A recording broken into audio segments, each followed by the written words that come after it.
جو میں نے ہم دونوں کی پالیسی ہے، جیسے کہتے ہیں don't ask don't tell policy ہے. یہ نہیں کہ میں جھوٹ بولوں گا کبھی.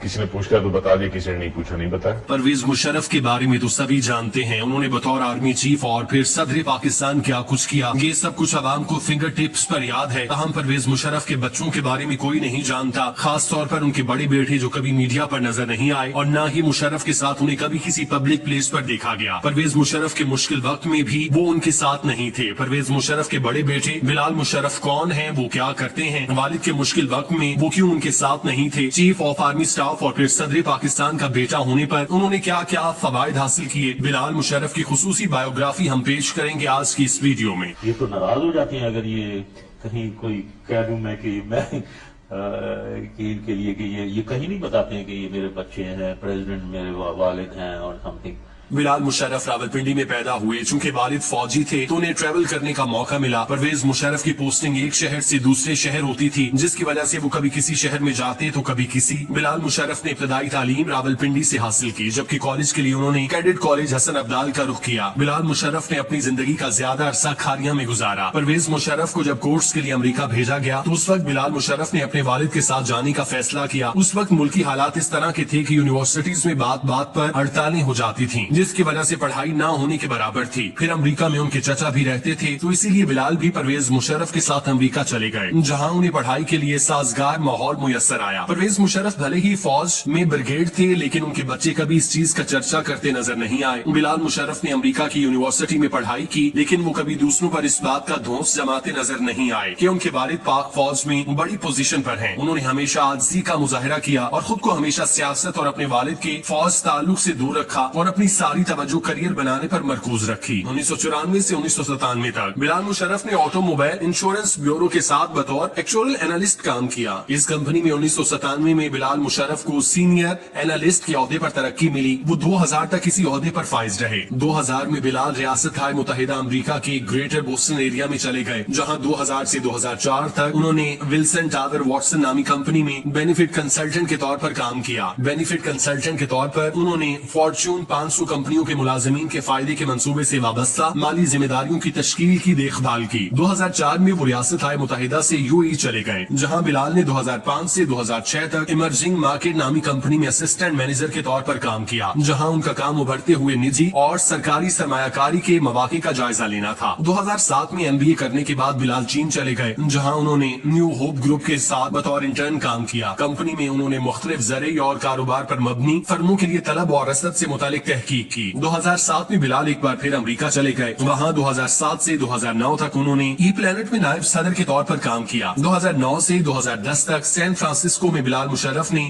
GEMS ایجوکیشن میں نائب صدر کے طور پر کام کیا. ایک نائب صدر کے طور پر انہوں نے بین الاقوامی IB کے معیار پر عمل کرتے ہوئے اسکولوں کی نئی چین قائم کی. 2010 سے 2014 تک بلال نے خان اکیڈمی کے ساتھ ٹرانسلیشنز کے ڈین کے طور پر کام کیا، جہاں انہوں نے غیر انگریزی بولنے والے ممالک کو اس کے مفاد کو فروغ دینے میں تنظیم کی مدد کے لیے حکمت عملی تیار کی. بلال مشرف 2014 سے 16 تک ون مارکیٹ کیپٹل LP میں ڈائریکٹر آف آپریشنز کے طور پر کام کرتے رہے. وہاں انہوں نے فرنٹیئر مارکیٹس میں طویل ایکٹیویٹی فنڈ سے متعلق آپشنز کا انتظام کیا. 2016 سے 2019 تک بلال نے ایڈ موڈو کے ساتھ بطور ڈائریکٹر اسٹریٹجک پارٹنرشپ کام کیا. وہاں انہوں نے دنیا بھر میں مختلف قسم کے اسکولوں اور ٹیلی کام کمپنیوں کے ساتھ شراکت کی. 2019 میں ایڈ موڈو میں global strategy and business development کے نائب صدر کے عہدے پر ترقی پانے کے بعد بلال مشرف کو سنگاپور بھیج دیا گیا، جہاں انہوں نے 1 سال تک کمپنی کے نائب صدر کے طور پر کام کیا. 2020 میں بلال اشرف نے ایڈ موڈو میں اپنی ملازمت چھوڑی اور لندن برطانیہ میں نون اکیڈمی میں شمولیت اختیار کی. نون اکیڈمی میں بلال کو نائب صدر کے طور پر مقرر کیا گیا. 2021 میں انہیں ایگزیکٹو ڈائریکٹر کے عہدے پر ترقی دی گئی. ایک ایگزیکٹو ڈائریکٹر کے طور پر انہیں نون اوپن بارڈرز لرننگ ایبلمنٹس نوبل پروگرام کا سربراہ بنایا گیا. پرویز مشرف بلال سے بہت زیادہ پیار کرتے تھے. انہوں نے بیٹے کا نام اس دوست کی وجہ سے رکھا تھا جو پاک فوج میں افسر تھا اور 1971 کی پاک بھارت جنگ کے دوران شہید ہوا تھا. پرویز مشرف بھلے ہی فوجی ذمہ داریاں ادا کرنے میں مصروف تھے، لیکن وہ اپنے بچوں سے کبھی غافل نہیں ہوتے تھے. وہ انہیں زندگی گزارنے کا گر اور نصیحتیں کرتے رہتے. 18 جولائی 1994 کو ڈائریکٹر جنرل ملٹری آپریشن کے طور پر خدمات انجام دیتے ہوئے پرویز مشرف نے اپنے